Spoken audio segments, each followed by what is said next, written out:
உலகம் உருவான பிறகு கடவுள் மண்ணிலிருந்து முதல் மனிதன் ஆதாமை உருவாக்கினார்.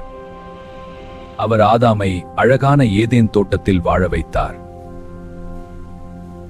ஆனால் ஆதாம் தனியாக இருந்ததை கடவுள் கண்டார். ஆதாம் தனியாக இருக்காதபடி கடவுள் அவரது எலும்பிலிருந்து ஏவாளை உருவாக்கினார். இருவரும் ஏதேன் தோட்டத்தில், இந்த இடம் மிக அழகாக இருக்கிறது அன்பே. ஆம், நமது சொந்த சொர்க்கம். ஆனால் ஒரு மரத்தின் பழத்தை மட்டும் சாப்பிட வேண்டாம் என்று கடவுள் கூறினார். ஒரு நாள் பாம்பு ஏவாள் இந்த அழகான பழத்தை ஏன் சாப்பிடக்கூடாது? கடவுள் அதை தடை செய்தார். நாங்கள் இறந்துள்ளோம். ஏவாள் அந்த பழத்தை சாப்பிட்டு ஆதாமுக்கும் கொடுத்தாள். அவர்கள் செய்த தவறை உணர்ந்தார்கள். அதனால் கடவுள் அவர்களை ஏதேன் தோட்டத்திலிருந்து வெளியே அனுப்பினார்.